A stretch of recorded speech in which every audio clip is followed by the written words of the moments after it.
the topic we're discussing today is U.S. imperialism in Latin America, and I'll just start with something very subtle, but I think important. The event is about U.S. imperialism and not the term American imperialism, and this is an interesting topic for us.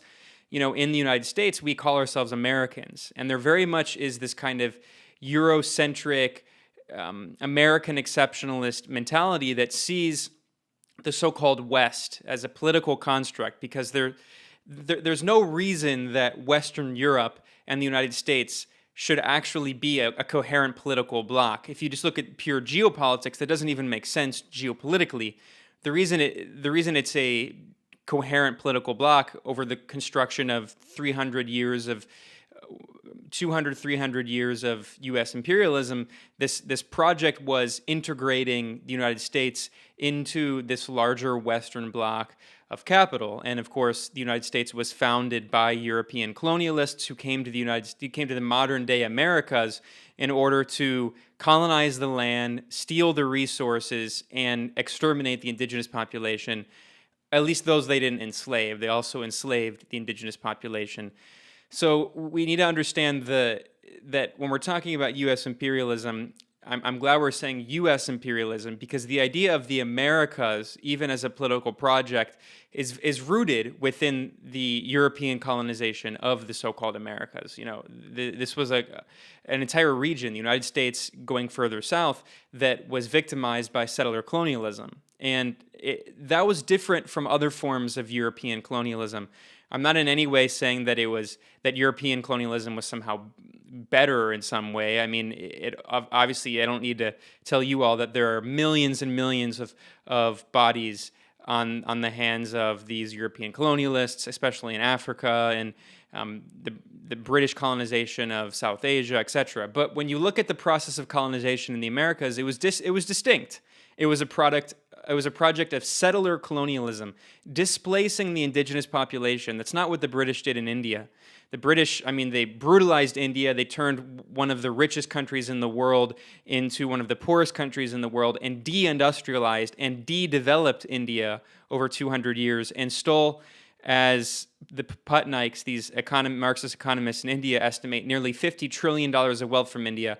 But it wasn't settler colonization. It was a different form of colonization. In the Americas, the so-called Americas, there was this project that predates the creation of the United States in 1776, going back to the colonization of all of the land known as the Americas. So I think we can't understand U.S. imperialism in the Americas without understanding that process of settler colonization, and in many ways that process continues, right? Because the reality is that what is the difference between the indigenous people of South America, the indigenous people of what's known as North America? I mean, there were many indigenous peoples across the region, and in terms of thousands of years of history, there was a lot of interchange between indigenous peoples in the Americas, and there were the three great indigenous civilizations, the Maya, the Inca, and the Aztecs. And there was interchange going on, and the idea of the Americas, the North and the South, being these very distinct geopolitical units is a modern construct that is a result of that process of colonization. And the reason people in the South largely speak Spanish, in South America that is because of Spanish colonization, and the reason people in the United States and Canada mostly speak English is because of British and to a lesser extent French colonization.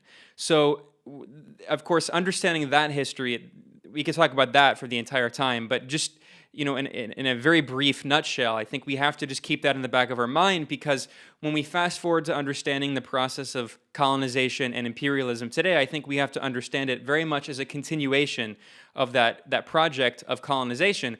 And I should say that this colonization was not done, liberals who acknowledge that the United States and Canada are settler colonial constructs, they might acknowledge that, but they often provide a liberal explanation for that. That, the European conquistadores, the Spanish and the French and the English and also just the settlers who came, who weren't representing a government, they were just settlers, they colonized the region because they wanted to spread Christianity. There's this idealist understanding, not idealist in the kind of colloquial sense, but idealist in the philosophical sense, as opposed to a materialist understanding.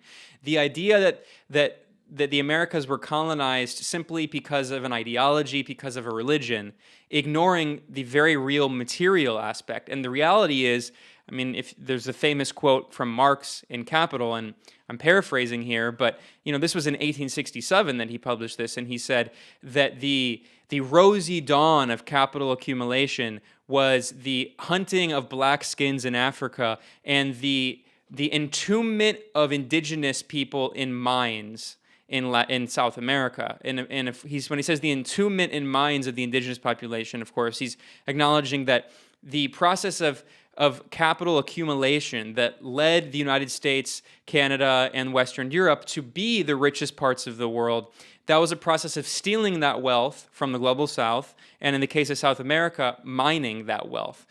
So gold, silver, spices, other minerals, and of course, still today, Venezuela is being targeted because of its very plentiful mineral reserves. So we have to have an actual materialist understanding of why that colonization happened. The religious element, the white supremacist element, those were the ideological creations that were used to justify that process of material exploitation, of theft, of simply robbing land and natural resources to enrich capitalists. So we have to understand, and this is also the creation of white supremacy as a political construct, with European colonization, especially of the Americas. And we see in Latin America in particular, in the Spanish colonized area, the Spanish had a different form of colonization, which wasn't the same kind of settler colonization, which involves, a lot of inbreeding, a lot of rape, a lot of, forcible, just creation of this kind of mestizo elite population, again, and I should stress, often through rape. And they use the mestizo population as like the overlords to maintain control over the Spanish colonies, not only politically, but also culturally, and spread the Spanish language. And we see the beginning. You can actually go back to the 1700s, and you can see that there were these Spanish paintings you can find where they have a kind of racial hierarchy, and they show all the mestizos and the mulattoes, and they say, so if you're mixed European and indigenous, if you're mixed indigenous and black, if you're mixed European and black, there is a whole, and the percentage of your ancestors, if you are 1/4 indigenous, there is a whole racial hierarchy. So we have the creation of whiteness as a political construct, which is it was created as a political tool by these European colonialists to steal the wealth of Latin America, and they created the concept of white supremacy to justify that colonial conquest, just as it's a very similar process in the United States. It's a little different, but with African slaves and the process of the creation of white supremacy. And there are brilliant books about this. One I would recommend called The Invention of the White Race. There's another good book about how the Irish became white by Noel Ignatieff, about how in the late 1800s and the early 1900s in the United States, the Irish, Jewish immigrants, and Poles, Catholics and Jews were not considered white. And they were eventually welcomed into whiteness as a political construct in order to divide the working class and keep black and Latino and Chinese workers separate from these racialized white, like Italian immigrants, Irish immigrants. So this is all part of a similar process. And I just stress this point because today it's kind of become in vogue among liberals, among progressives, to acknowledge that the United States is a settler colony, but they blame it entirely on white supremacy with an idealist understanding as opposed to a materialist understanding, removing an actual historical materialist analysis of the reasons for colonization. It was not because they believed something, it was because they wanted to steal the wealth of North and South America. And that is still exactly the same reason today. Racism is used to justify that, but racism is not the fundamental reason. The fundamental reason is stealing the natural resources in the land and the labor through enslavement and exploitation of the people, the indigenous peoples of the Americas. So that brings us up to the role of the United States.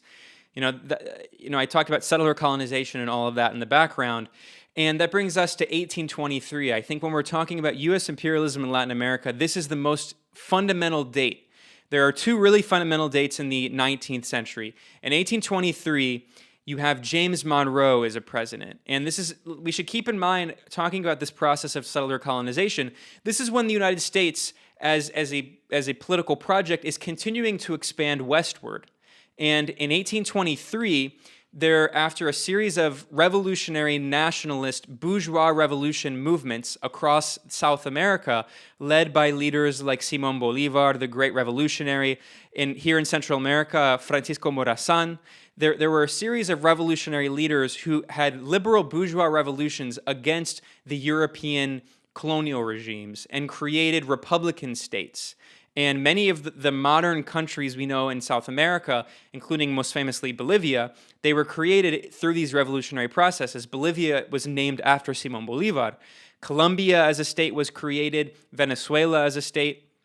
So we have the process of national formation happening through bourgeois revolutions, similar to the process of state construction in Europe, Western Europe, where you have the French Revolution, and then you have Italian unification, and you have German unification.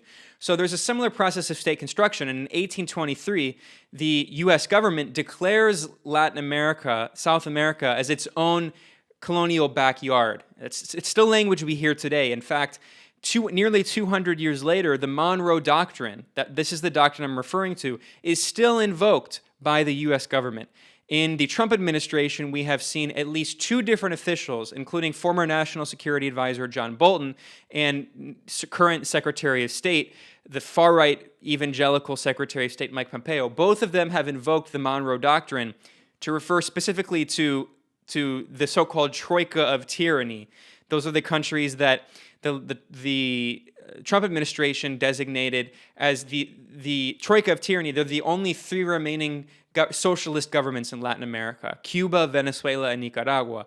And the Trump administration has openly invoked this 200-year-old Monroe Doctrine to say that we will not tolerate the existence of these socialist governments because of the Monroe Doctrine, because Latin America is our colonial backyard.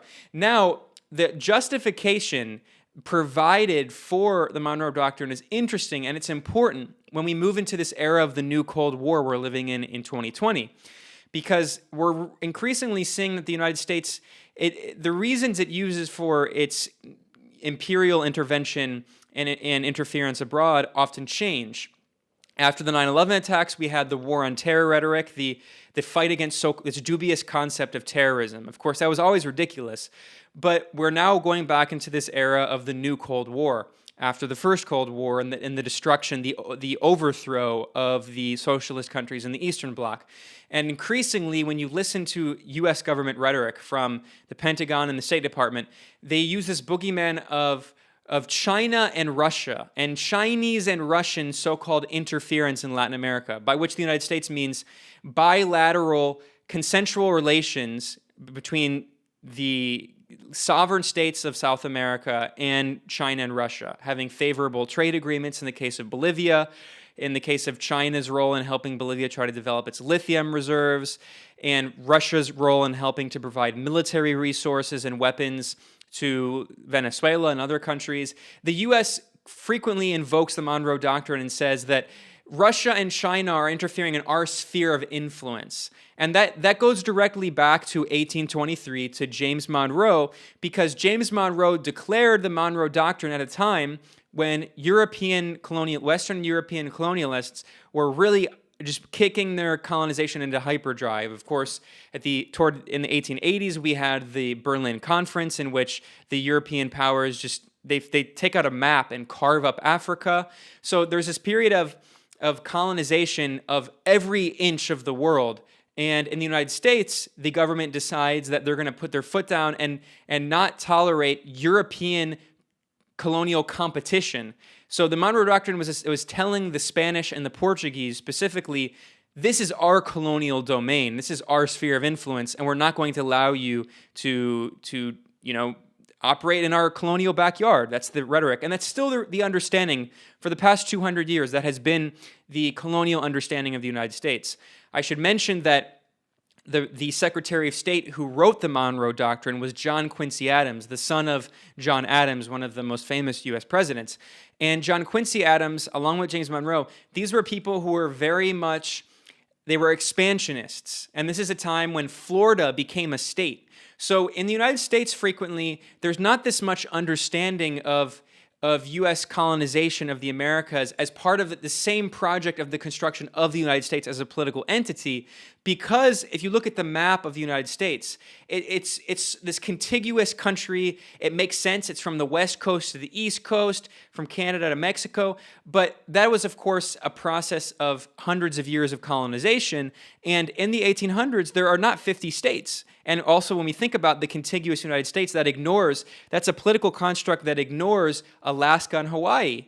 So while the U.S. declares the Monroe Doctrine, we have to understand this is still while the United States, as a contiguous project, is continuing to expand and steal indigenous territory. I think we have to combine those two things together, because the reality is that the United States wasn't able to colonize South America in the same way it colonized its own landmass, and that's today its imperial interventions in the region through economics, through trade, through sanctions, through military intervention is very much a continuation of that process, because it has faced the reality that it wasn't able to colonize even further south.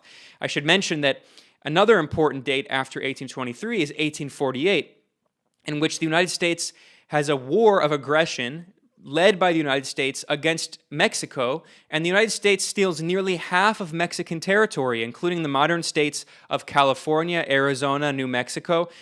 California is the largest state in the United States. This is massive theft of Mexico. So again, we have to understand this process of colonization, because it's so inextricably tied to this process of imperialism in the stage of late capitalism. And then that brings us to another extremely important date. I mentioned that there are three fundamental dates: 1823, Monroe Doctrine; 1848, colonization of Mexico, theft of half of Mexico in the Mexican-American War; and then finally 1898, 1899. And this is the Spanish-American War. And this is where U.S. imperialism, U.S. colonialism essentially tells Spanish colonialism, we're not going to tolerate your presence anymore in the Western Hemisphere. This is our colonial backyard. And the U.S. helps this war against Spain in Cuba and in the Philippines. It's a little more complex in the Philippines. It's clearly not part of the Americas. And Spain loses those wars, and then the United States colonizes these countries, Cuba specifically. And what's very interesting is, if you look at the Cuban flag is actually a product of that U.S. colonization, and even though we're on the world today, it's a different symbol. Today, the symbol of the Cuban flag is a symbol of anti-imperialism and progressive politics and socialism. But the fact that it's a red, white, and blue flag, that was a product of U.S. colonization. And the Cubans, they stuck with the flag because it was a symbol of national unity. Similarly, in Puerto Rico, the flag is very similar. And once again, it's red, white, and blue after the red, white, and blue of the United States. So in 1898, that is the moment in which the Spanish are effectively kicked out of the Americas. And throughout this time, in the mid to late 1800s, and then especially in the early 20th century, we see literally hundreds of U.S. military interventions across Latin America. And I don't have time to get into all of that, and I know I'm speaking a little long here, so I'll fast forward here. So people can read, there are many good history books detailing the hundreds of military interventions led by the U.S. to overthrow independent states, to install rump regimes, puppet regimes, to help exploit the natural resources of Latin America. And this brings us to the early 20th century, and there's a kind of second wave of these revolutionary anti-imperialist movements. I mentioned that in South America there had been Simón Bolívar, Francisco Morazán, these anti-colonial movements. And then there was a series of national liberation movements that really kicked off in the early 20th century. You have the Mexican Revolution, extremely important, not as explicitly an anti-imperialist revolution, but the fact that, again, that Mexico was half of its territory was stolen by the United States, and it's always had this kind of colonial relationship that was definitely on the minds of Zapata and these other revolutionary leaders. And of course, the Zapatistas themselves, they draw that name from the Mexican revolutionary leader in this time period between 1910 and 1920. And then you also have a similar movement here in Nicaragua, where you have the rise of an anti-colonial movement against the U.S. military occupation of Nicaragua in the 1920s and 1930s. You have a so-called civil war. And what we see again and again, as with Middle East now, we have these wars that are called civil wars, but what they really are imperial proxy wars, in which the United States supports one side as its kind of proxy forces against indigenous resistance forces, as we see now in Yemen, as we see in Syria. So in Nicaragua, there's a kind of a so-called civil war between the conservatives and the liberals. And among the liberal army, there's the rise of a general named Augusto Sandino.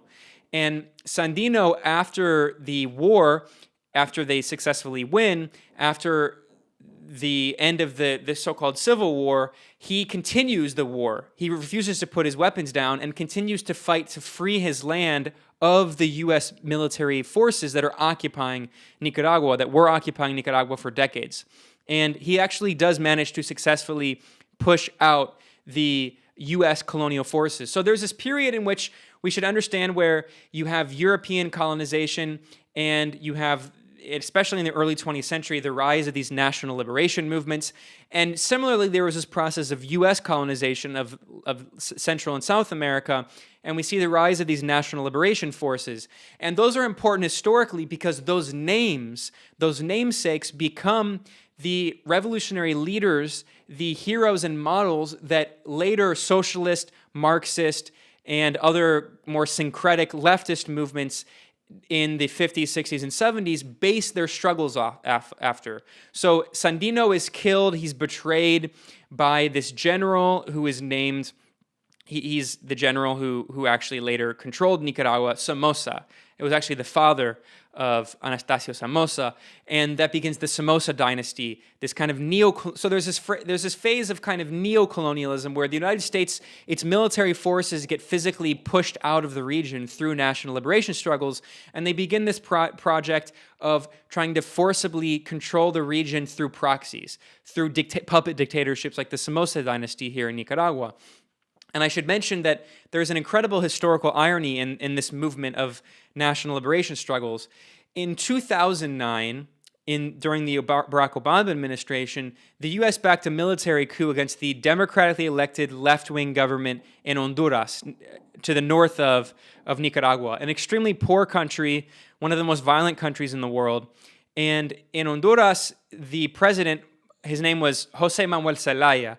Zelaya was not a socialist, he was a progressive, he was a nationalist, and he wanted what was best for his country, and he had good relations with Hugo Chavez in Venezuela, and became part of the ALBA, the Bolivarian Trade Alliance, the economic alliance.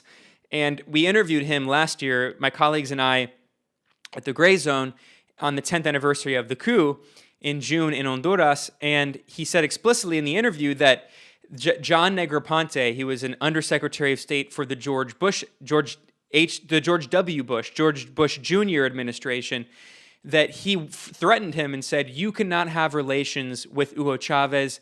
If you have relations with Venezuela, if you join the ALBA, you're going to have problems. He joined the ALBA, and then in June 2009, he was immediately overthrown in a military coup.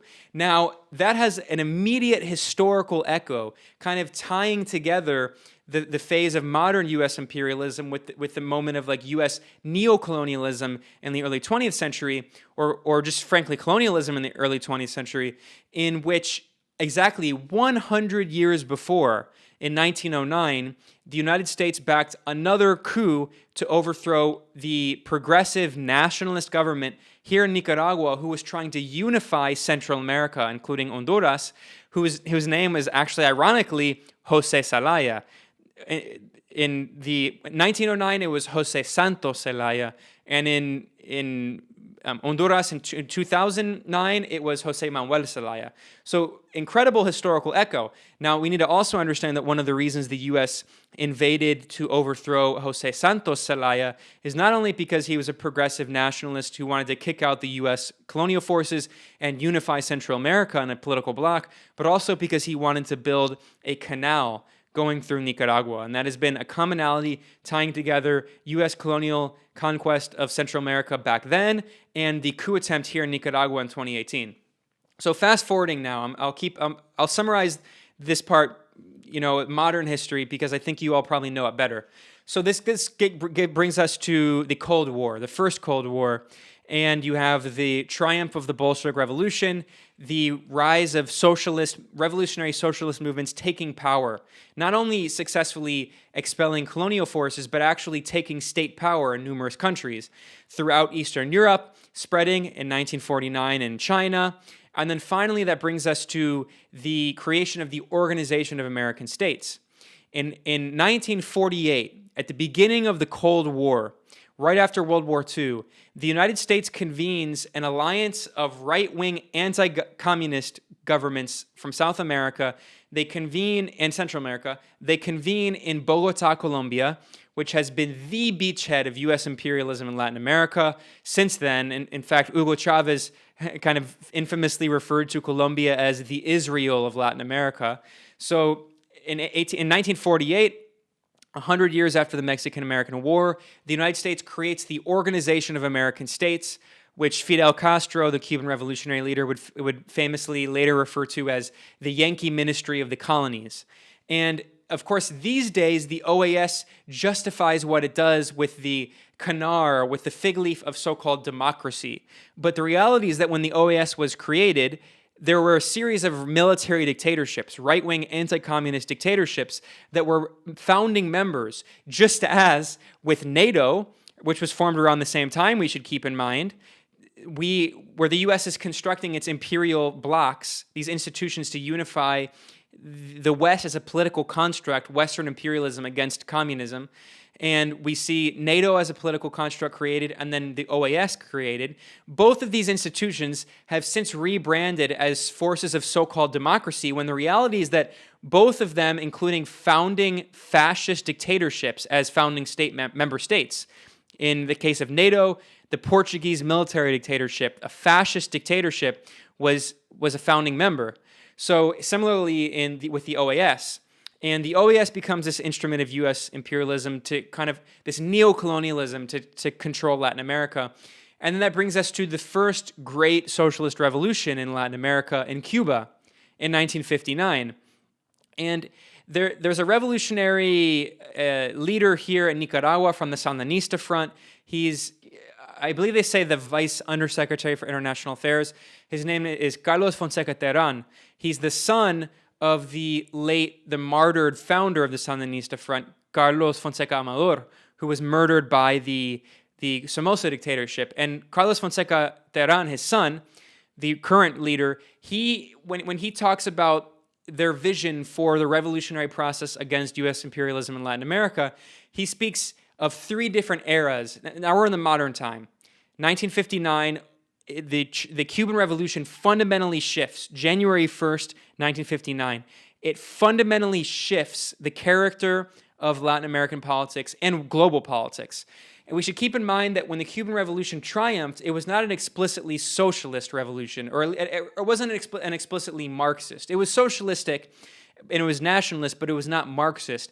It wasn't until 1960, 1961, when the United States first tried to they imposed sanctions, and then a blockade, and then, of course, the infamous Bay of Pigs invasion in 1961, and tried to overthrow the Cuban government, that Cuba became a close ally of the Soviet Union, and it was in both of their interests. And then Fidel Castro becomes a Marxist, and they found the Communist Party of Cuba. But I mentioned that because we should understand that it was a progressive, nationalist, anti-imperialist national liberation struggle against a U.S. neocolonial regime of Fulgencio Batista, and then it became Marxist later. So Carlos Fonseca Terán, he splits modern Latin America in these three periods of 20-year increments. So from 1959 until 1979. 1979 is the triumph on July 19th of the Sandinista revolution here in Nicaragua. So between that period, this is his analysis, and I think it's a good, useful analysis to understand the series of struggles in Latin America. You have the peak of armed struggle, of revolutionary armed struggle by socialist guerrilla movements in Latin America. Of course, Che Guevara is the most famous example of that. He's killed in Bolivia by Bolivian intelligence and military forces backed by the CIA. and there's a series of national liberation armed movements, and Carlos Fonseca argues that these dates are never completely neat, right? Like it's never like a neat, like it just ends on this date. But in terms of understanding the kind of phases, by 1979, with the triumph of the Sandinista revolution, you have the continuation of armed struggle, but you have the period in which the military dictatorships in the region this is the kind of peak of it, right? Where you have something called Plan Condor. So throughout this region, you had military dictatorships, but in 1973, you have the infamous CIA coup in Chile, overthrowing the democratically elected Marxist government of Salvador Allende. And you have the rise of the far-right dictatorship of Augusto Pinochet. And then you have a similar process with two coups in Argentina. And you have the rise of military dictatorships across the Southern Cone, so in Paraguay and Uruguay. And you have the creation of Operation Condor, Plan Condor as it's also known. And the United States is using these far-right fascistic military dictatorships, many of whom welcomed former Nazis and fascists who fled to Latin America after World War II. These dictatorships welcomed them, and in the case of the Chilean dictatorship, Nazis actually played an important role. Also in the Bolivian military dictatorship of Hugo Banzer, there were Nazis that played an important role in the regime, and they actually even created the Bolivian Socialist Phalange, which has the current fascist groups have their origins in that today. So you have the period of these military dictatorships, which between 79 and then 98, 99, there's a period of overthrowing the military dictatorships and returning to bourgeois democracy. For the first time, creating bourgeois democracies in Latin America. And the United States, with the end of the Cold War, the United States is forced to shift its strategy and support these bourgeois so-called democracies in Latin America, although, of course, this also leads us to the 1980s. So the triumph of Nicaragua's revolution in 79 leads to the brutal, extremely murderous U.S. proxy wars in Central America here in the 1980s, in which the Ronald Reagan administration, although it didn't begin with Reagan, it began with the Democrat Jimmy Carter, there is a Contra war in which the United States arms and funds and supports these far-right death squads, many of whom were actually elements of the former military dictatorship, the National Guard of Somoza. They formed new kind of death squad units, and they were backed by the U.S. military and trained by the CIA, and they carried out a terror war. And there's also a similar terror war in El Salvador in the 1980s. I'm sure many of you know about the Central American war, proxy wars in the 1980s. And then that brings us to this series of struggles, the creation of bourgeois democratic governments, which have neoliberal governments, neoliberal administrations that go back and forth, and there's often a kind of two-party dictatorship in many of these countries. And then finally, that brings us to the third phase of the revolutionary movements in Latin America, as articulated by Carlos Fonseca Terán, and that would be the Bolivarian Revolution, the great revolution of Hugo Chavez. And I think that is also, it's very important to understand that like the Cuban Revolution, and to an extent like the Sandinista Revolution here in Nicaragua, the Bolivarian Revolution in Venezuela did not begin as a socialist revolution, in fact. So what happens is, in the 1990s, there had been decades after the end of the military dictatorship in Venezuela, there had been decades of what was known as the Pacto Punto Fijo, which refers to, there was an agreement made between the dominant bourgeois capitalist parties that they were basically just going to trade power every election or every two elections. And you had the switch between the Christian democratic forces and the so-called social democratic forces. They were just neoliberals. And they dominate and control Venezuelan politics for decades. And then you have something known as the Caracazo, which was, there was a massive economic crisis and there was a massive uprising. Some people call it a riot. It was an uprising against the neoliberal regime, against unaffordable food, against rising prices of public transportation. And there was this massive explosion, and the so-called democratic regime in Venezuela, a close ally of the United States, the neoliberal government responded by massacring protesters, killing as many as 3,000. We still don't know the official estimates. We probably never will.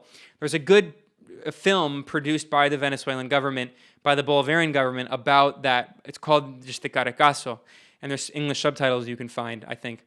So after that, the uprising, you had this progressive nationalist in the military named Hugo Chavez Frias, who is just seeing the soldiers forced to open fire on their countrymen. This is a man from a poor working class barrio. He becomes radicalized and politicized, and he attempts a military coup, a revolution, and fails. But the military coup/revolution attempt was so popular that it turned Hugo Chavez into a famous public icon. And what happened is that he gave this famous speech after the failure of the coup, in which he said that we'll be back, we'll return, it's not over. And he's eventually released, and he runs for office in 1998, and he wins the election in a massive historic landslide, breaking the back of the two-party dictatorship, running as a progressive nationalist. And Hugo Chavez, he didn't even call himself a socialist. His party was called the Fifth Republic movement, because they were creating a Fifth Republic, just as in with Andrés Manuel López Obrador right now in Mexico, AMLO. He has a process called the Fourth Transformation, which is a progressive nationalist kind of progressive transformation.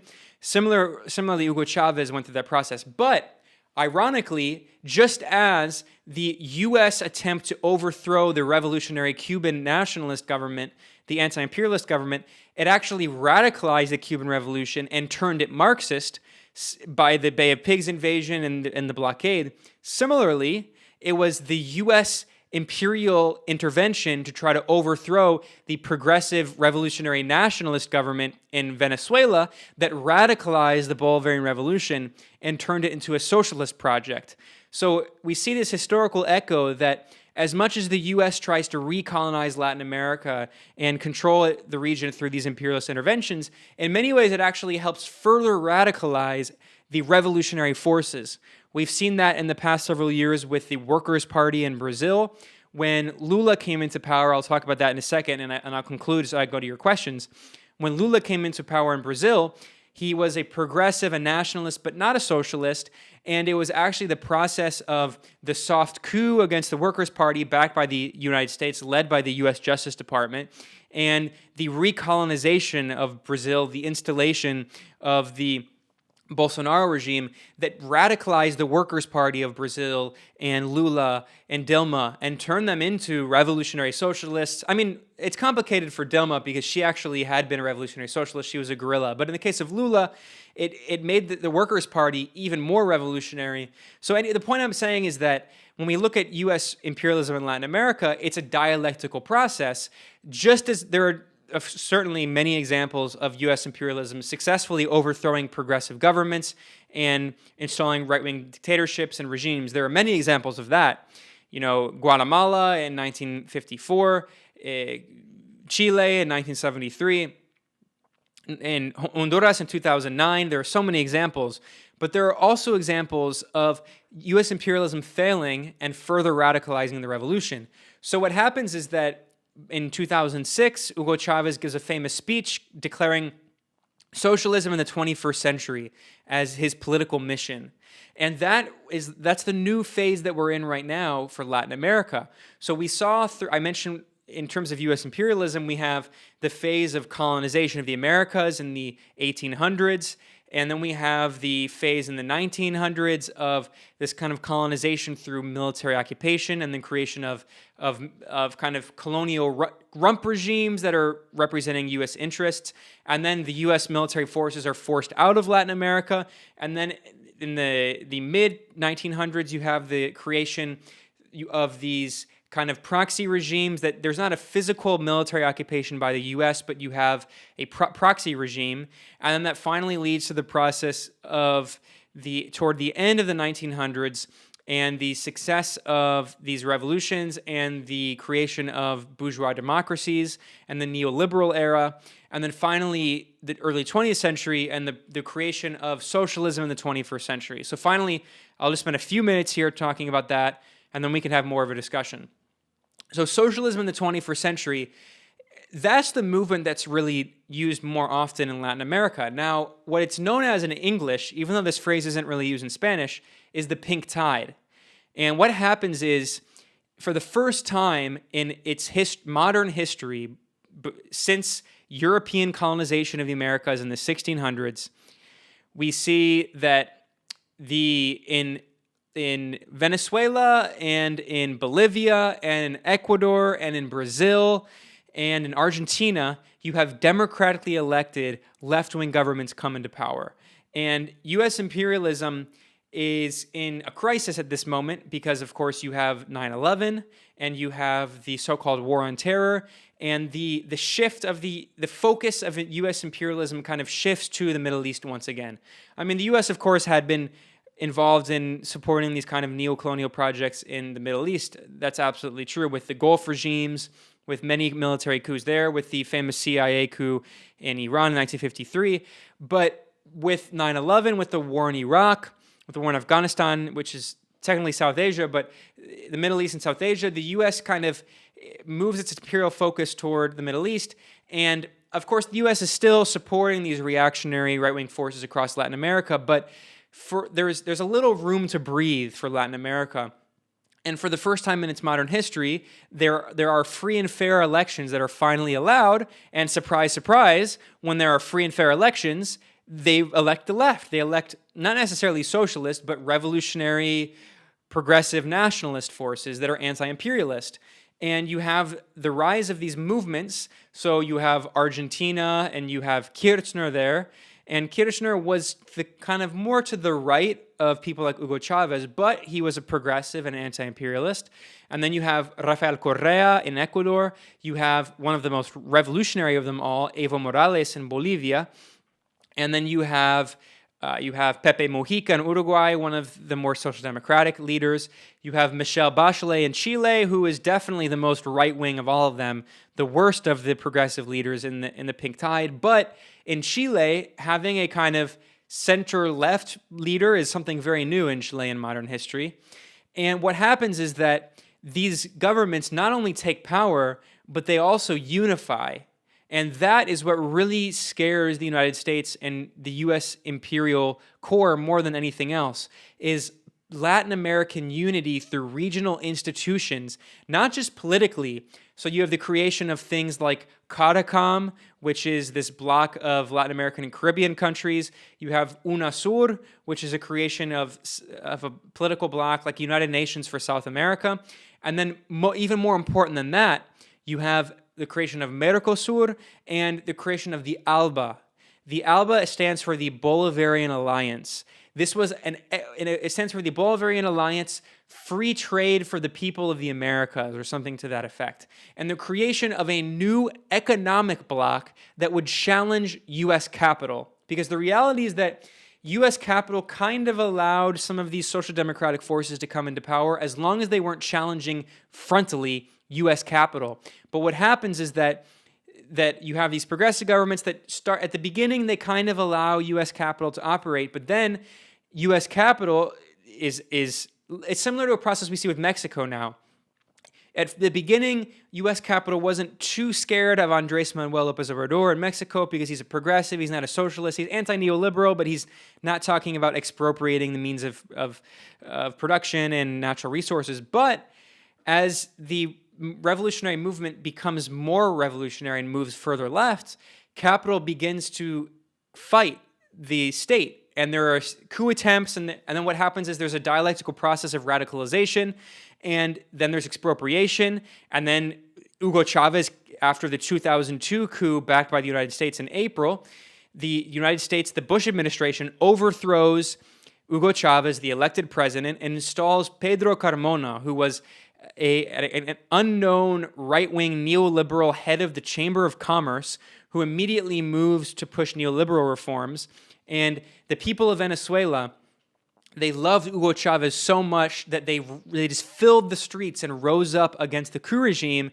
And then progressive elements of the military rebelled against the coup regime and then reinstalled Hugo Chavez. And then what happens is after that, Hugo Chavez becomes more radical. He becomes a socialist. He kicks out the U.S. U.S. oil corporations, which had previously still operated, and he nationalizes the oil in Venezuela and takes over the state oil company, PDVSA. And there's a process of them moving left, and they begin to fight with capital, and the United States begins to more aggressively push back against that. And then in response to that, they create an economic bloc. So again, I'm explaining this because it's a dialectical process where the more U.S. imperialism tries to recolonize the region, the more people resist. And I think the peak of that movement is really 2008, and it was really the Obama administration. And I really think that it was actually the Democrats and it was a few things. It was the Democrats and the drop in oil prices and the kind of return of right-wing forces that won democratic elections in Chile and some of like the more kind of center-left governments in the region in Argentina. And then of course you have a series of military coups and soft coups. So by 2008, you have the peak of the so-called pink tide of the socialism of the 21st century, where almost every government in Latin America has a progressive or even socialist government administration. And what happens is that the U.S. begins trying to recolonize the area again. So you have the military coup in Honduras in 2009. You have the soft coup in Paraguay in 2012 against Fernando Lugo, who that soft coup in Paraguay, a parliamentary coup, some people call it, that was the trial run for the coups used against the Workers' Party in Brazil in 2015, 2016, and then also there was something similar in Bolivia. So we saw this ebb and flow. So we saw the rise of these progressive, even socialist governments in the region. And then what happens is that most of these governments came in through bourgeois elections. They didn't control the military. The three governments that I mentioned those three phases, 59, 79, and 98, 99. 59, the Cuban Revolution. 79, the Sandinista Revolution. 98, 99, the Bolivarian Revolution. Those three governments were able to hold on because they were profound revolutions that they weren't just elections. In Cuba and Nicaragua, they weren't elections. They were revolutionary armed struggles. In Venezuela, it was a combination of a kind of attempted armed struggle coup, and then that came into fruition through an election. But there are these three revolutions. They were able to stay in power, and I'll conclude talking about why, because that brings us to today. Why were Cuba, Venezuela, and Nicaragua able to stay when the progressive governments in Bolivia was overthrown? I'll get to Bolivia in a second. In Ecuador was overthrown.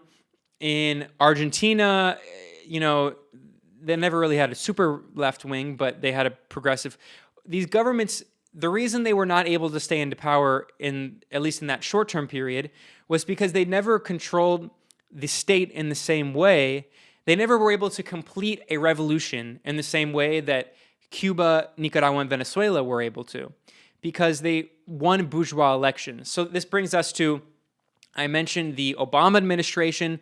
The Democrats, in the U.S., there's often, people talk about the lesser evil. The reality is that Democrats are often, I would argue, the more effective evil. And what we saw when Barack Obama came in is many people around the world, and especially in Latin America, thought he's going to be different. He's saying hope and change. He's the first black president. His father was international, was African, so maybe he'll understand the struggle of people in the global South. Not at all. The reality is that Obama helped kind of remodel the American empire and try to remove the face of the Bush administration, which was just the blunt, veil taken off of U.S. kind of neo-colonialism, of neoconservative foreign policy, of military force, the iron fist of U.S. war. And Obama comes in and says, we're going to talk about diplomacy through one side of the mouth, through the other side, we back military coups and soft coups. And this brings us to the period of hybrid warfare and sanctions. So the Bush administration really helped start the use of sanctions as a form of economic war, but the Obama administration takes sanctions to a whole new level. The Obama administration begins an economic war on not only Iran with the sanctions, but also on Venezuela rather. In 2015, the Obama administration declares Venezuela to be a so-called national security threat to the United States. Insane. But that is what's used to justify U.S. sanctions. The Obama administration also, brilliantly, in a kind of insidious Machiavellian way, the Obama administration diversifies its energy domestic sources by moving toward fracking, which is very environmentally destructive, but it helps the United States rely less on oil by massively boosting domestic oil production, and then through agreement negotiations with Saudi Arabia, really just orders to Saudi Arabia, tells Saudi Arabia, which is a kind of neo-colonial proxy, tells Saudi Arabia to massively overproduce oil by millions of barrels per day in order to flood the global market of oil, to drop the price of oil in the global market. Because one of the reasons these progressive governments in Latin America were able to govern so effectively is because there was a commodities boom in the 2000s. Oil prices were really high, which also led to because the petrodollar was high, it led to the rise in other commodities. And gas was high, so these countries in the region were riding the wave of using their natural resources for the first time in their modern history to benefit their own population. You have something known as resource nationalism. And in Venezuela with the oil, in Bolivia with the natural gas and the lithium, which came a little later, and in Ecuador with the natural resources, and in Brazil, which is a massive powerhouse for natural resources, the countries benefit for the first time from their gas and oil. And what the Obama administration does is not only overthrow these governments through coups, military coups, or soft parliamentary coups, but also tanks the price of oil and gas, but also insulates the U.S. economy from it by shale oil production, Arctic oil drilling, fracking. So it helps insulate the U.S. economy. It actually helps the U.S. economy because the price of of gas is low for domestic consumption, while also intentionally tanking the oil-rich economies of Venezuela, Russia, Iran, and Brazil. And these countries are actually still really suffering from that policy of extremely low oil. And that's something that maybe we'll see change in the future. But a lot of these countries relied on high prices of oil to fund their social programs. That's one of the reasons for the economic crisis in Venezuela, along with the U.S. blockade and sanctions.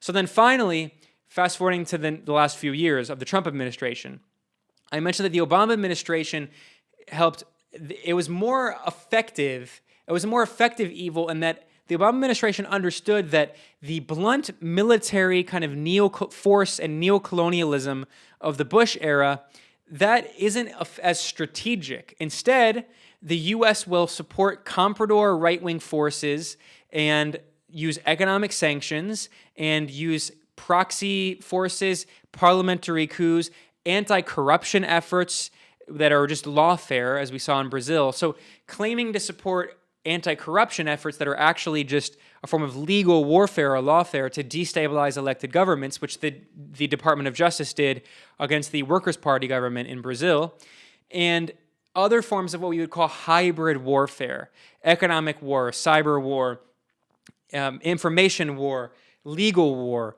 And that leads us to today with the Trump administration. And the Trump administration has in every way just continued the policies established by the Obama administration. It further exacerbated the crippling sanctions against Venezuela into a full-on blockade. And I spent about half the year in 2019 in Venezuela, so we can talk more about that in the Q&A. And then it also imposed more suffocating sanctions here in Nicaragua. And then the Trump administration backed a coup attempt here, a very violent coup attempt here in Nicaragua in 2018, which began in April and ended in July for about 3 months or so. And that hundreds of people were killed.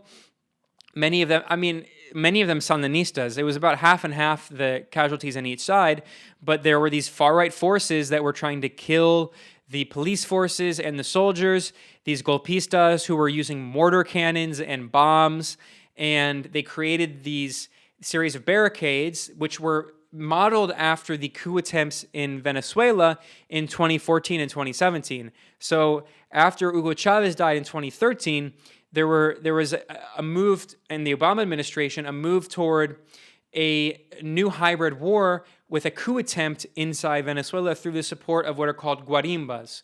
The guarimbas were barricades where these far-right golpista elements, golpista means coup monger in Spanish, but we don't really have that term in English, like a coup plotter. So in 2014, there are these very violent forces trying to destabilize the Venezuelan government, bombing government properties, erecting these violent barricades and fires and killing Chavistas, and then they fail. And then in 2017, there's another attempt with the guarimbas, and they once again fail, but we see elements of the military police, like this far-right fascistic leader, Oscar Perez, who steals a military helicopter and attacks the Venezuelan Supreme Court. Of course, it's not something you'll ever see mentioned in U.S. corporate media or British corporate media, for that matter. And there were these very violent coup attempts. And that was when the Trump administration first came in 2017. Then in 2018, there's the violent coup attempt here in Nicaragua, which was kind of modeled after that. It also fails. And then in 2019, you have the briefly successful military coup in Bolivia. And the Bolivia coup kind of combines those two forms of coups I mentioned, of course, the classic military coup of the kind of Cold War era, but also with the kind of Obama-era soft coup. So what we see is the Organization of American States, which I mentioned earlier, which has its roots in the Cold War in 1948, created as the coalition of anti-communist regimes backed by the United States. The Organization of American States, under the leadership of the new General Secretary, Luis Almagro, who is extremely right-wing, total golpista, extremely corrupt also, he with hand in glove with the United States, he spreads this false narrative that the president of Bolivia, Evo Morales, supposedly rigged the election. He didn't win by the 10% threshold needed, and that what actually should have happened, according to that narrative, even though it was a lie, is that it should have gone to second rounds of the election. Of course, they didn't want a second round of the election, because the reality is that they didn't want an election. They wanted a military coup, and then the military forced Evo Morales to step down in what was supposedly called a voluntary decision. But if you're a president and the military tells you to step down, that's not very voluntary. It doesn't sound like a voluntary decision to me. And then there's the process of the revolutionary uprising against the coup regime, there was a series of strikes across the country that has brought the economy and the country to a halt.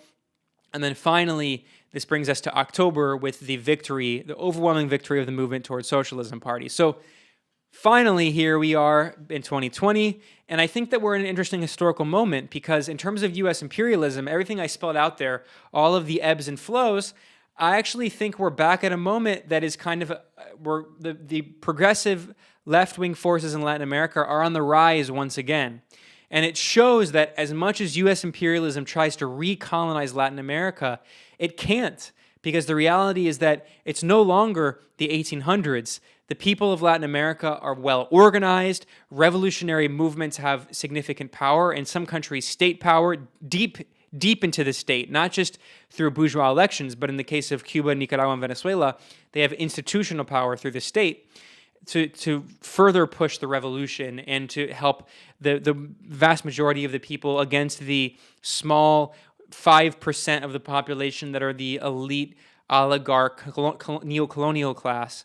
And right now we have revolutionary governments in Venezuela, Cuba, and Nicaragua. We have progressive governments in Mexico, Argentina. We have a revolutionary government in Bolivia, and it's very likely that in February we're going to have a left-wing government again in Ecuador. So we're reaching a new moment where we see that the U.S., especially in the Trump era, once again tried the kind of Bush era, very aggressive, kind of neo-colonial, enforcing U.S. policy in Latin America through suffocating sanctions, through coup attempts, through this neo-colonial rhetoric about the Monroe Doctrine. And that in some ways backfires and helps further strengthen the progressive forces in Latin America. So the last thing I'll say is that what concerns me now is that now that the Biden administration is coming in, a new Democratic administration, and they're going to continue the policies of the Barack Obama administration, I think we're going to see a return to the kind of liberal benevolent face, the kind face of U.S. imperialism, where the same U.S. imperial policies of coups, of hybrid warfare, of economic warfare, those policies are going to continue, but we're going to see Washington try to use the language of diplomacy and of so-called authoritarianism in order to try to reimpose its will on Latin America. But the reality is that we're in a very different historic moment. And like I said, the progressive forces here in Latin America are more powerful than they've ever been. And that's something that cannot be put back in the bottle.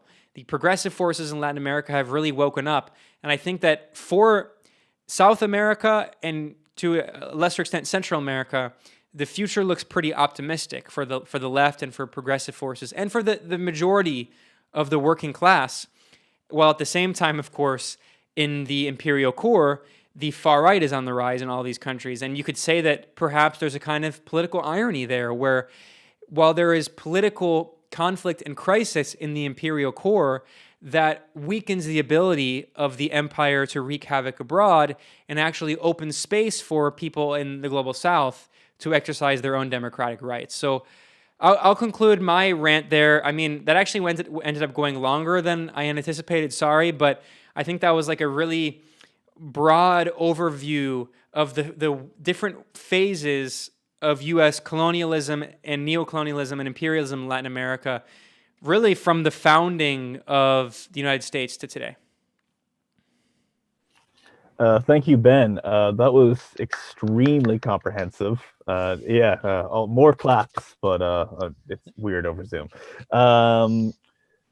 It's good to have that kind of this materialist overview of history. I think that we get a lot of what we usually hear about these things are always alienated from what economic relationships were going on, and it's nice to get that kind of perspective that you've given us over the last hour.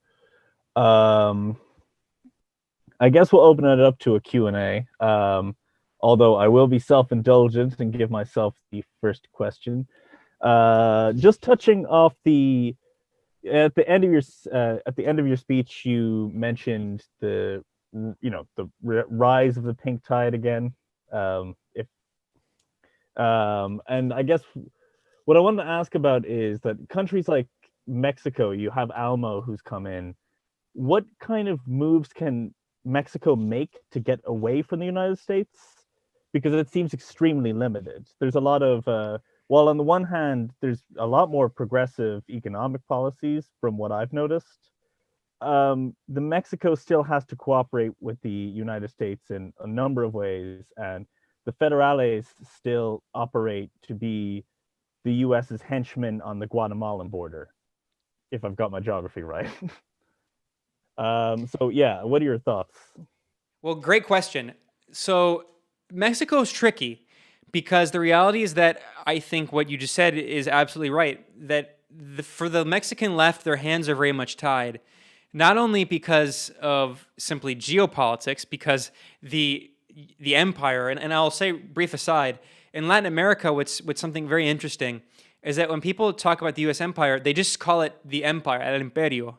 They frequently say that. It's actually common. It's not just like revolutionary socialists. Like people will say, yeah, por el imperio. No podemos hacerlo por imperio. Like it's just common everyday speech. So in the case of Mexico, the empire is physically right there. They share a massive border. And not only that, there is the very close economic ties. The estimates vary, but people estimate that around 70% of Mexico's GDP is tied up with the U.S. economy. So there are very few things that Mexico can do. I think the best we can hope for Mexico is a social democratic government, which is kind of what they have now, for a variety of reasons. One, the U.S. is not going to tolerate a revolutionary government on its southern border, of course. I mean, look what they do way further south of its border. Look what they do in Southeast Asia and Vietnam and East Asia and Korea, in the Middle East, which would be West Asia, yet alone their southern border. So the reality of U.S. imperialism limits what Mexico can do. But then there's also, you mentioned, not just the issue of the economy and massive trade. And the reality is that if Mexico were to have sanctions on it, that would just totally, by the United States, that would cause a massive economic crisis because, again, 70% of its GDP is tied up within the U.S., largely with exports to the U.S. And we saw, actually, López Obrador gave a speech several months ago in which he said, we're a sovereign country, and if Venezuela asked to buy oil from us, gasoline from us, we would sell gasoline to Venezuela, which was an incredible act, an FU to the U.S. empire. And that same day, the U.S. actually imposed sanctions immediately in response. Less than 24 hours later, the U.S. imposed sanctions on a few Mexican companies, accusing them of doing business with Venezuela. And we saw that there was a very brief, it came back, but that the Mexican peso, just in the span of a few hours, drastically dropped. And that was just one little hint that the U.S. was, threatening Mexico, that if they try to go too far in the eyes of the U.S. empire, that the U.S. will grievously punish Mexico and the Mexican people through sanctions.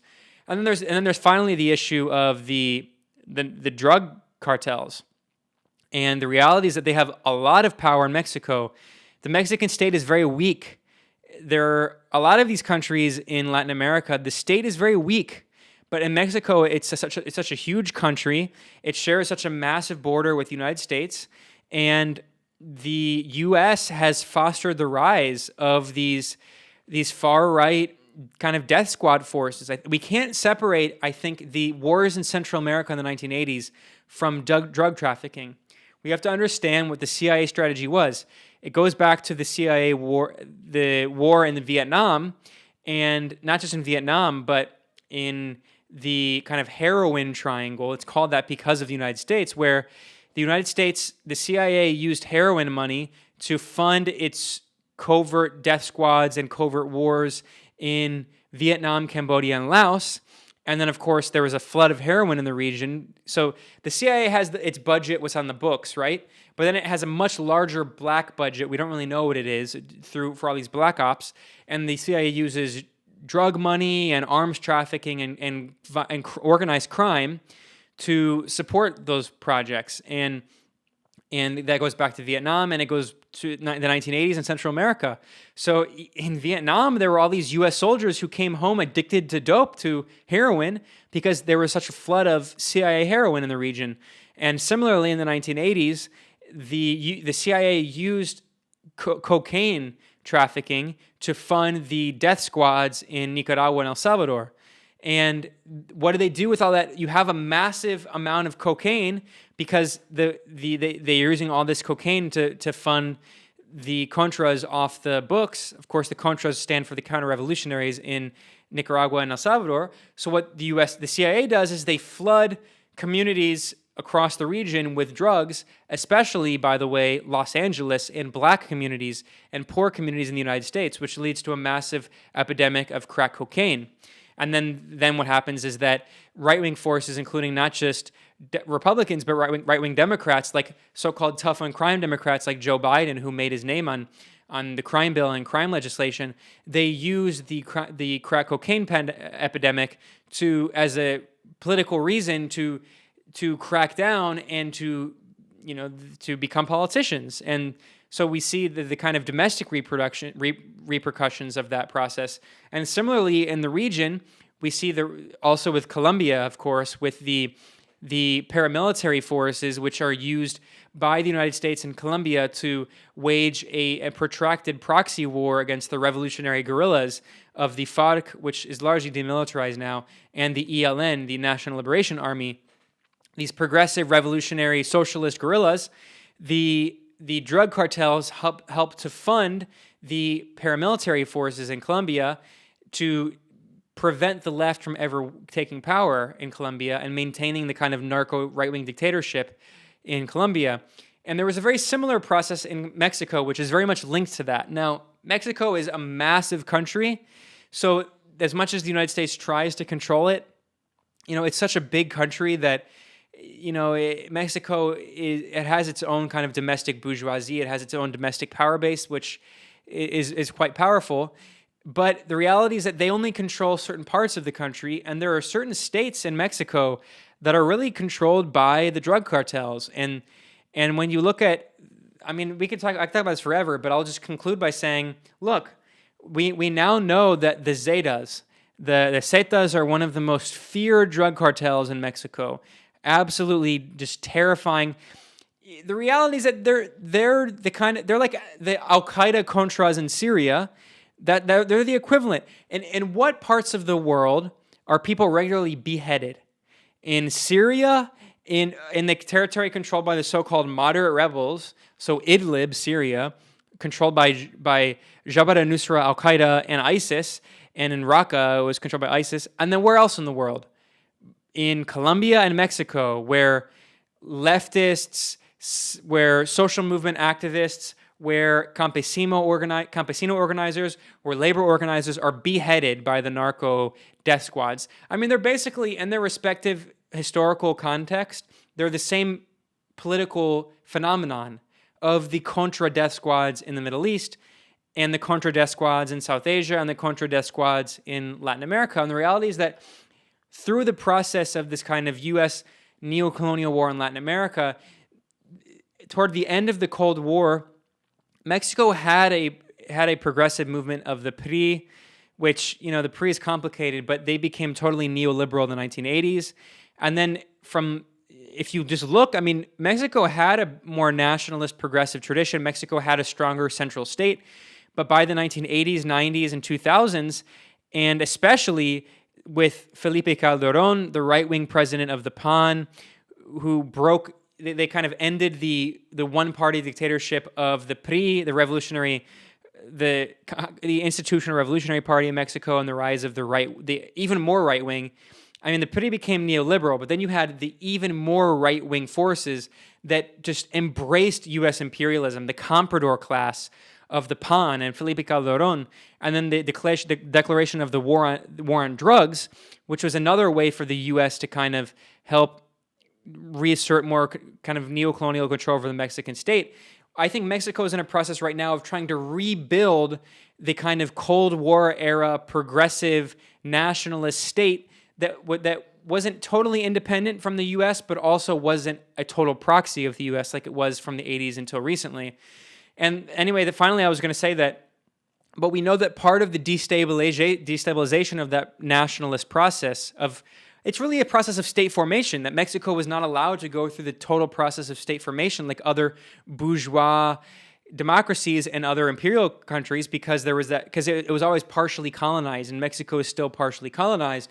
The reality is that I mentioned the Zetas. The leaders of the Zetas were trained by the U.S. military. That's public knowledge. You can look it up.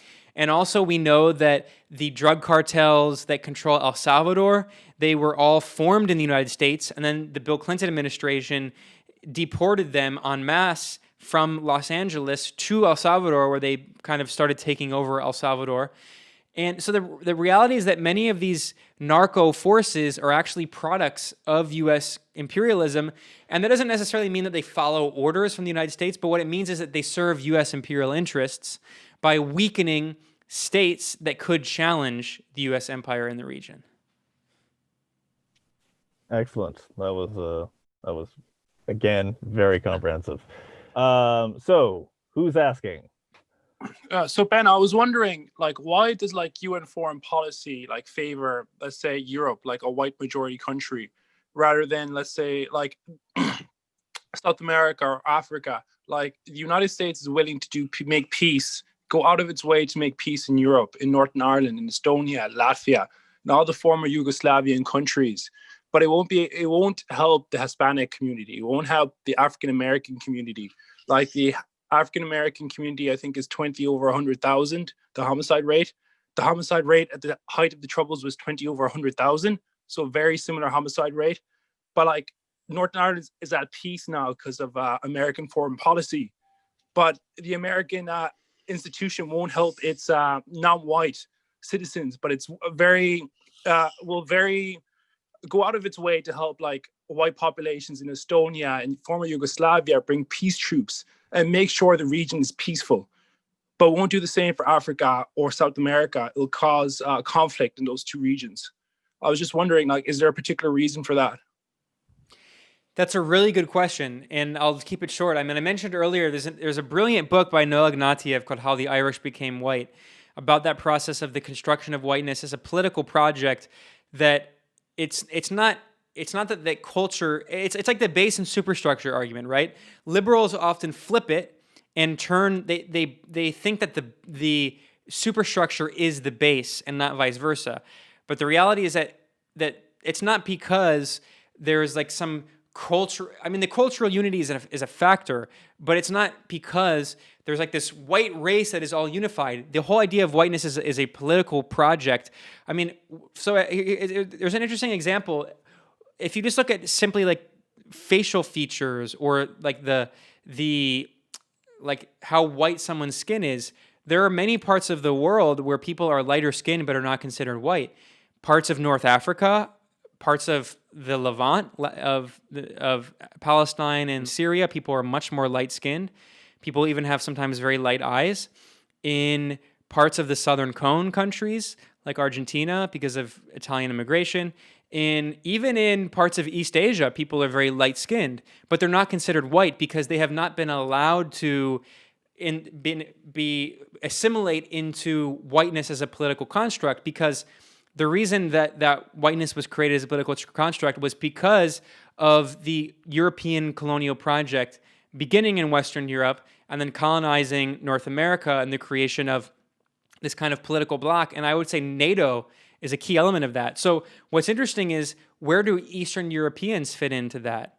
Because many Eastern Europeans would be considered, if you look at their skin color, they're white, but they're often racialized in a way that other people who could even be darker skinned, like maybe Italians who might have slightly darker skin, they're considered white in the United States and many parts of and in Europe, but some Eastern Europeans aren't. So it's not just about the color of your skin. Or Armenians, another example. It's not just so. I think what's interesting is just looking, when we're talking about whiteness, it's a reflection of the creation of this political bloc, of the idea of the West. And this is what I was talking about earlier. It's so crazy to me when I think about it. Why would the United States and Western Europe have some kind of inherent like brotherly alliance when they're separated by an entire massive ocean? Why, and gets back to the Eurasian argument, why wouldn't Western Europe and especially Central Europe, places like Germany, why wouldn't they have better relations and economic and political ties to Russia, to the other parts of Eastern Europe, even to China? The last time I looked at a map, China is closer to Germany than the United States is on the other side of the world, but it's because of the creation of this political bloc, through European colonization, and then the creation of North America as an extension of that European colonial process, and then the creation of NATO and the European Union. Those political blocs unify. They're what keep the political construction of the West as a political entity together. The last thing I'll say about this is, even calling it the West doesn't make any sense.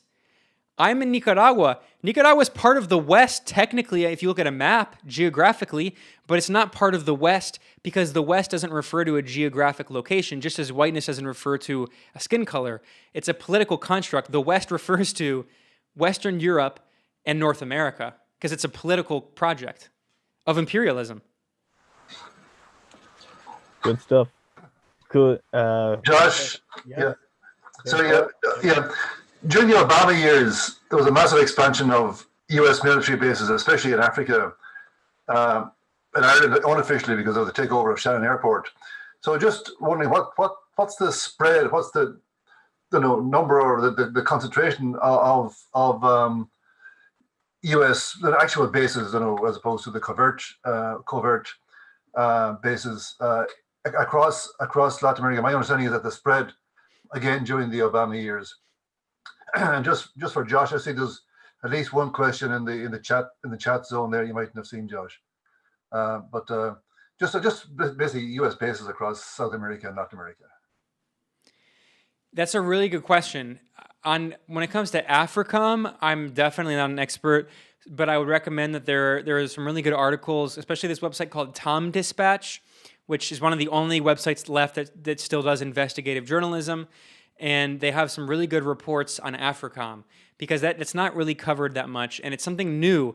But the U.S. military footprint all over the African continent is incredible. Almost every African country has U.S. military presence. As for Latin America, the U.S. military presence is pretty widespread, but it's often, like I said, it's done through kind of proxies, and it's not done as much through the U.S. boots on the ground, like in Korea or Germany or Japan. So a few things I'll say in response to that. One, we did a video report, my colleague Max Blumenthal and I, last year in Honduras. We actually visited, we weren't allowed in, of course, but we visited the outside of this military base in Central America, which is the largest U.S. military base in Latin America. It's called Palmarola, and it's it's also called Sotocano, it has two names, and it's in Honduras. And that's very important because that base was used in the 1980s as a base to arm and train the Contra death squads. Many of them were based in Honduras, and then they would cross over into Nicaragua to fight the government and to just blow up civilian infrastructure, blow up bridges and buildings, and mine the docks, and just terror activity, and also El Salvador. And then also, of course, the U.S. has a significant military footprint in Colombia, and we've especially seen in the past few years a growth of U.S. military forces on the Colombian-Venezuela border. And they'll go to an area across from what's called Cucuta, which is the Venezuelan side of the border. And last year, in February 2019, there was a coup attempt. I didn't even talk about the Venezuelan coup attempt with Juan Guaido and all of that. So U.S. military forces have been physically present there on the Colombian side. They've been photographed and filmed. And then also, of course, I should talk about all of these military forces across Latin America are trained and armed by the United States, and many through what used to be known as the School of the Americas. The School of the Americas it's often known on the left as the School of the Assassins, because so many military dictatorships and military forces and torturers and assassins in Latin America were trained by the United States military, the Army, in Georgia, the state of Georgia, at what's called the School of the Americas. It recently rebranded. It has a really long name, which is the Western Hemisphere Institute, something to that effect, and it's pronounced WHINSEC, WHINSEC, and they're the same thing. But we actually published an article, The Gray Zone, looking at how in Bolivia, the majority of the military leaders behind the coup had been trained at WHINSEC, at the School of the Americas, and that's true for military dictatorships throughout Latin American history. Thank you, Ben. Gavin, I see you. Hiya, a fellow Yank here. So I really am a huge fan of the Gray Zone. I just wanted to say that I really appreciate all your guys' articles, especially on Syria and South America in general and Central America, because there's a lot of cowardice in the media, including the Irish media. The Irish media is absolutely terrible on reporting about these things. So it's good to see somebody telling it like it is. So I had one question. So I was really kind of surprised about Lenin Moreno when he came to power in Ecuador, and the process that took place afterwards. It seemed like it was almost an internal coup inside of PAI. And I was wondering if you could talk about, you said that it looks like it might be shifting to the left there. Could you give us a little bit of a perception of maybe what happened there, and then why you think it might be shifting to the left? That's a great question. I'll say people in Ecuador, the folks I speak to there and across Latin America, they pretty openly say that they think that he is a U.S. intelligence asset. I'm talking about Lenin Moreno. So Moreno was the vice president under Rafael Correa, the progressive, socialist-oriented, social democratic leader in Ecuador. And as I mentioned, there's this process of radicalization. When Rafael Correa was in power, he was not very revolutionary. He was a social democrat, but these countries in Latin America, in much of the global south, they're still partially colonized. So having an independent nationalist government go through that process of kind of stronger state formation and social democratic reform, that's actually something very revolutionary in the global south, because they were never able to develop in the same way imperialist countries were. So Correa, when he was in power, he helped fight poverty, he helped expand social programs, healthcare, education, very important things that these countries have all lacked. I should just briefly mention, someone asked about AMLO a few moments ago. I should mention that just in 2 years of being in power, AMLO, who's not even a socialist, he has more than doubled the minimum wage, which is also more than double the real minimum wage because there has been negative inflation. The strength of the Mexican peso has increased. He's also expanded the number of people benefiting from social programs from 6 million to 25 million Mexicans. So similarly in Ecuador, there was this massive process of expanding the welfare state, helping people. And his vice president, the entire time, well, not the entire time, I mean, he had multiple vice presidents, but during that process was Lenin Moreno. And a lot of people speculate that he was just kind of like a U.S. asset who was sitting there and wait, just like Luis Almagro. Because Luis Almagro, the extremely right-wing general secretary of the OAS, who helped back the coup in Bolivia and is constantly trying to back coups in Nicaragua and Venezuela. In fact, he called for a U.S. military invasion of Venezuela. This is the head of the OAS. I mean, absolutely comical, farcical. He's also called for military intervention and coups in Nicaragua and Cuba. Well, Luis Almagro, what's his history? He was actually the foreign minister under the progressive government of Pepe Mujica in Uruguay. So similarly, people speculate that both of those people had been U.S. intelligence assets, or simply they're just extremely corrupt and were just bought off by the U.S. empire. And look, the reality is, part of the element of empire, of imperialism, is that the U.S. is just the richest country in the world, although China is going to surpass soon. But the U.S. is the richest country, and they can just bribe the Latin American bourgeoisie because Latin America is one of the poorest regions of the world. And look, the reality is that in many of these countries, the minimum wage is between $200 and $300 US per month. So it's been confirmed that in the Bolivia coup, for instance, the United States just paid off a lot of elements of the military who were not, because like I said, in Nicaragua, Cuba, and Venezuela, they had a revolutionary process that was able to change the character of the state institutions, specifically the military and the police. In Cuba, Venezuela, and Nicaragua, they created a new military force and a new police force that was progressive and revolutionary oriented. And they did not do that in Bolivia, because in Bolivia, one of the weaknesses of the revolutionary movement, which is extremely powerful there at the grassroots level, but at the institutional level, it's very weak. The majority of the Bolivian population is indigenous, 60 to 70%, and the working class is extremely well organized. I mean, I saw with my own eyes, it's incredible how well the unions are organized with the union federations, the 6 federations, and they have massive general strikes. But the reality is that because the indigenous community was left with the history of extreme racism in Bolivia, and the people of European colonial descent, the elites who dominated the country for years until Evo Morales, the indigenous majority was never really allowed to have control in the state institutions. It wasn't until Evo Morales that he actually created mandatory military service to allow indigenous people to try to have more influence in the military and the police. But the reality is that we know that the U.S. paid off individual cops with $50,000 and paid off the top echelon, the generals of the military, with around $1 million. And that came from the U.S., but it also came from local Bolivian oligarchs, specifically Luis Fernando Camacho and Branko Marinkovic and their families, who are extremely rich oligarchs. And look, the reality is that in the United States or in Western Europe, if someone offered you 50,000 pounds or $50,000 to back a military coup, people might do it. I mean, there's a lot of poverty, but that's not that much money, frankly. But in Latin America, that's a lot of money, $50,000, and $1 million is a huge amount of money. So the fact of the matter is, sure, it's possible that Lenin Moreno and Luis Almagro could have been U.S. assets. At the very least, they're willing to collaborate openly with U.S. imperialism.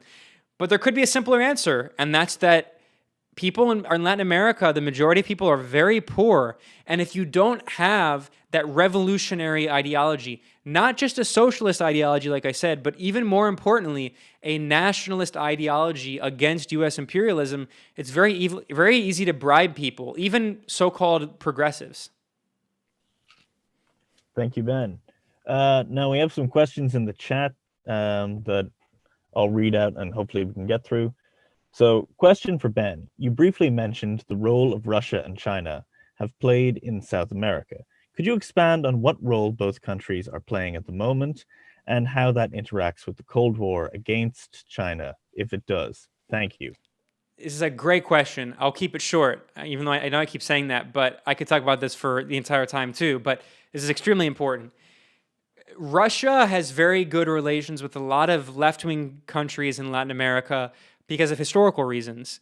And this is something that I think about a lot, actually. What's fascinating is that even though the Russian government today is certainly not a left-wing government, at the same time, I also wouldn't say that it's... I think the degree to which it's right-wing is also exaggerated, at least in economic policy and foreign policy. Now, in terms of cultural politics, it's complicated, and certainly there are reactionary elements of the Russian ruling class today and the Russian ruling party and the movement. But the reality is that for a variety of historical reasons, the Russian policy in Latin America stayed pretty similar after the overthrow of the Soviet Union. And I think that, and it's something I think about because it helps understand, one, why Russia and China have pretty good relations today, why the attempt to try, by the United States, by U.S. imperialists, the kind of Kissingerian strategy to try to bring capitalist Russia over to unify with Western Europe and the United States against China failed. And I think that it's because when you look after the end of the first Cold War, the United States imposed this kind of neo-colonial puppet regime with Yeltsin, a total drunk, alcoholic neoliberal, which privatized the Russian economy, leading to the capitalist oligarchs who still control the economy largely today. And then they tried to forcibly integrate Russia into the kind of Western axis. But the reality is that Russia is a significant power and has its own geopolitical interests. And the only way they could do that is if Russia were to permanently subordinate. Well, there are two ways. Break up Russia, which is what the United States tried to do with Chechnya and what it did with all the color revolutions with these countries like on the borders of Russia, with Ukraine, with Georgia, and even with Armenia to an extent, although they failed with Azerbaijan, what they're trying to do now. So trying to break up the former Soviet republics and then eventually break up the Russian Federation itself, that failed. And the only other strategy would be to permanently, forcibly subordinate Russia to NATO and the EU. That's not. Russia is a separate geopolitical bloc, and the reality is that the nationalists in Russia, who took power, they're certainly not socialists. I mean, they're capitalists, but they're nationalists, and they want Russia to be powerful in its own interests. And they've not because of they're committed to a socialist project, but simply because they recognize that Russia's still kind of actually partially colonized, that it's in their own national self-interest to unify with China and also to unify with the progressive governments in Latin America and to unify with Iran. So because Russia's kind of partially colonized, Russia has been a friend to, a very good friend actually, to the progressive anti-imperialist forces in Latin America. And that's why I'm saying that it's not motivated by the same Soviet ideology, which was a socialist anti-imperialist ideology. Instead, it's Russia's national self-interest. But the reality is that Russia has really helped Venezuela a lot, especially in terms of military force, which has been a deterrent to prevent the U.S. from invading. Also, economically, Russia has helped. And Russia has helped Nicaragua. In fact, here in Nicaragua, Russia is extremely popular. You see Russia donated a lot of buses, so there's a lot of buses that have the Russian flag on them here. And Russia was kind of forced because of U.S. imperial policy to maintain the kind of same foreign policy in Latin America that it had during the Soviet era. So if you look at the countries where Russia has good relations, they tend to be the more left-wing progressive governments. Now, China is more complicated. China, because, of course, what happened after the Sino-Soviet split is that China took this kind of ultra-left position of social imperialism being more dangerous than capitalist imperialism, and China actually unified with U.S. imperialism for a period there. And then what happened is after the overthrow of the Eastern Bloc and the Tiananmen events, after the overthrow of the socialist bloc in the Eastern Bloc, the U.S. tried to overthrow the Communist Party of China and Western European elements, and they failed. And that leads to the kind of so-called pro-democracy movement and the Tiananmen events, and see what we see in Hong Kong now. And then the Chinese Communist Party recognized that they had reconciled too much with Western capital and Western imperialism, and in order to maintain their territorial integrity as a consistent bloc as China, but also in their own self-interest as a separate, independent, anti-imperialist bloc, China would actually have to start challenging Western prerogatives. So what we saw with the rise of Xi Jinping is that China took a much more activist foreign policy. It did not allow itself to be subordinated in the same way that it had been before. And China is now increasingly a strong voice in support of anti-imperialism and national liberation struggles, which honestly actually is kind of new because China had always taken a position of non-intervention in foreign affairs, especially after the overthrow of the Eastern Bloc. If you look at China's UN votes, it had always been a friend of the Global South, but it didn't take an activist foreign policy role like Russia did. Russia often vetoes US and Western European kind of imperial policies at the UN. Russia is, like I said, it's often been a friend in its foreign policy. Its domestic policy is different. Its foreign policy has been very activist in support of the Global South. And that's something increasing for China. So in Venezuela, China has been extremely important in helping China weather the storm. China is bravely resisting U.S. sanctions and buying oil from Venezuela.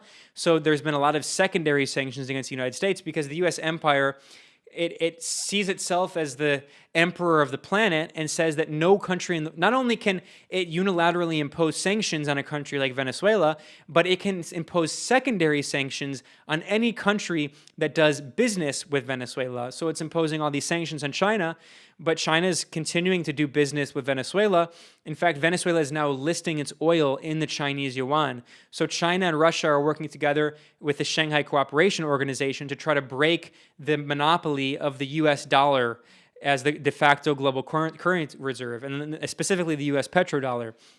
So I would say that China's role is kind of new in the past 10 years, that China has become more activist in its foreign policy in supporting progressive forces in Latin America. But the reality is that, yes, finally, that the U.S. is really increasingly using that as a kind of excuse to justify more aggressive intervention.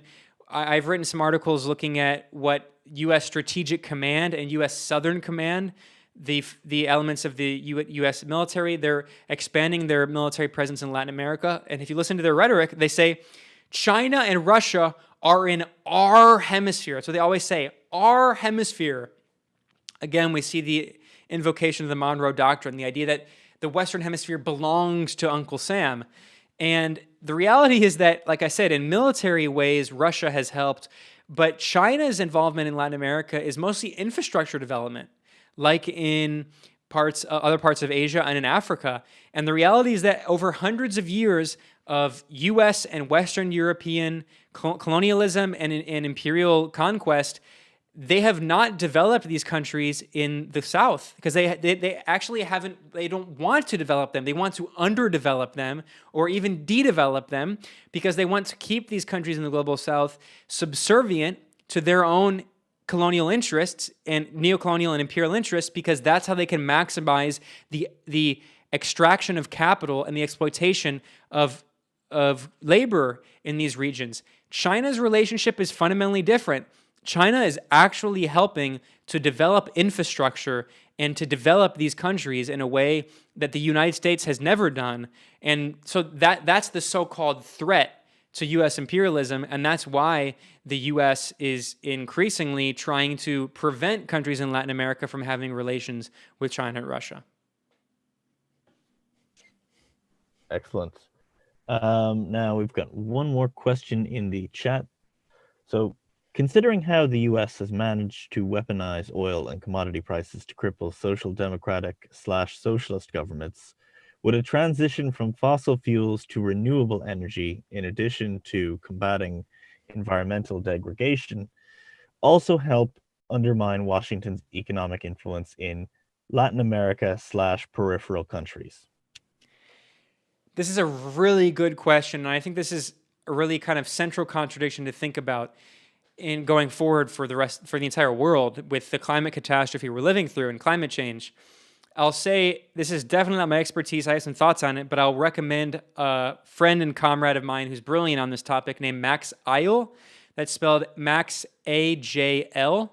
He's a brilliant scholar, and he is an anti-imperialist, and he has really dedicated himself to thinking about how we can integrate the environmental movement with anti-imperialism. Because the reality is, going forward, green imperialism is increasingly going to become a tool of US imperialism and EU imperialism, Western European imperialism. Going forward, just as pinkwashing became a tool and human rights discourse and so-called democracy, we have to support democracy and gay rights and women's rights. And in order to do that, we have to kill queer people and kill women by bombing the global south and imposing sanctions. Similarly, we're going to see the United States and the EU say, we have to back this coup like Juan Guaido and whatever, because Venezuela is a petrostate that produces too much oil and it's bad for the environment, and we need to move toward renewable energy. That's become weaponized as rhetoric. I have a few thoughts on this. One, in these countries in Latin America, these progressive and socialist governments understand that climate change is an existential threat to them. They're not insane climate denialists like many people in the US government are. Or even worse, like the Democrats who understand what's happening but do nothing to change it, to do actually no policies to stop climate change because they're neoliberals and totally subservient to the capitalist class, like Obama. So in Latin America, we see that these progressive and socialist forces in the pink tide have very much embraced forms of decarbonization, forms of greening the economy, greening the country, investing in renewable energy, of trying to fight climate change. In fact, here in Nicaragua, which is a very small and a very poor country, it's actually it has one of the smallest carbon footprints in the entire world, and it's one of the most green-friendly countries in the world. In Venezuela, the reality is more complex. And in Cuba is one of the most environmentally friendly countries in the world. It has a very low carbon footprint, and it strongly supports these policies around the world. In Venezuela, it's complicated, and that's a product of Venezuela's unique history as a country, predating the Bolivarian Revolution. For 100 years, ever since oil was discovered in Venezuela, it has been a petrostate.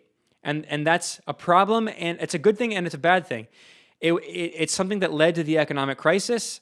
Like I said, the economic crisis was largely also caused by the U.S. blockade and sanctions, but also the fact is that Venezuela has relied on oil prices for 100 years as it's the bulk of its economy, the vast majority of its GDP and its exports. So what happens is that was a blessing and also a curse in the sense that Hugo Chavez could come in and fund this revolutionary transformation and fund these social programs and create 3 million new housing units and free education and all of these other incredible victories of the revolution by using oil money. It was easy. The colonial elites, the comprador class, had used all the oil money to the extent that it wasn't privatized and controlled by North American and European oil corporations. The capitalist elite, the comprador oligarchs, they were enriched by that money. And then Hugo Chavez came in as a resource nationalist and said, we're going to use the oil to benefit our country. That's similar with Evo Morales in Bolivia. The country has very big gas reserves and also lithium. And lithium is going to be extremely important going forward, not only because it's going to be important for our phones and our TVs and anything with a renewable battery. So rechargeable batteries, so our cameras and our laptops and lights, but also going forward with if we're going to have like a green revolution with technology and move toward green renewable energy, we need a lot of lithium, and that's going to come from Bolivia. So the reality is that I think that it's just a fact of the matter. There has to be a mix for these countries in the global south of extractivism and environmental policy, because Venezuela and Bolivia and Brazil and even Mexico, which has massive oil production and a large state-owned oil company, Pemex, these countries were never allowed to develop in the same way that imperialist countries were allowed to develop, which was largely through theft, as we were talking about, but also through fossil fuel exploitation and extractivism and mining. So the fact is that these liberals who are now condescendingly in the global north, telling the global south they can't extract their own natural resources to create revenue to develop their country, that is another form of kind of neocolonialism and imperialism. It's also just extremely patronizing. So we see Naomi Klein saying she opposes the Venezuelan Bolivarian Revolution because it's petro-populism. Give me a break. I mean, it's so condescending. And finally, the last thing I'll say is, look, you have to have revenue to have a revolution. There's a lot of people who don't, especially anarchists and ultra-leftists, who don't understand why all these countries don't just why don't they just magically nationalize everything as if they have the human capital to do that, as if they have the engineers to do that, as if you can, it's just that easy saying overnight, we just nationalize the entire economy and it's going to run exactly the same as it did.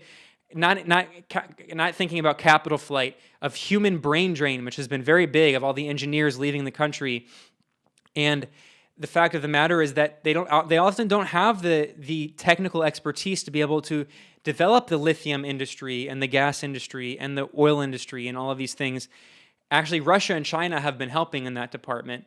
But the reality is that these countries in the global south are going to have to continue using extractivism and mining. That's to say it. They're going to have to keep mining while the global economy, not just their local economies, but the global economy, with the burden being on the global north and the already developed imperial countries, there has to be a proportional move toward a green economy, and that burden cannot be on South America and Africa and Asia, because look, especially in Latin America, these countries are extremely poor and they don't have a big revenue base. And if you want to spend, like I said, you have to have money to have these social programs. If you're going to have free public education, free socialized medicine, free maternity leave, all these things, they have to be paid for. And in order to be paid for, you have to have revenue.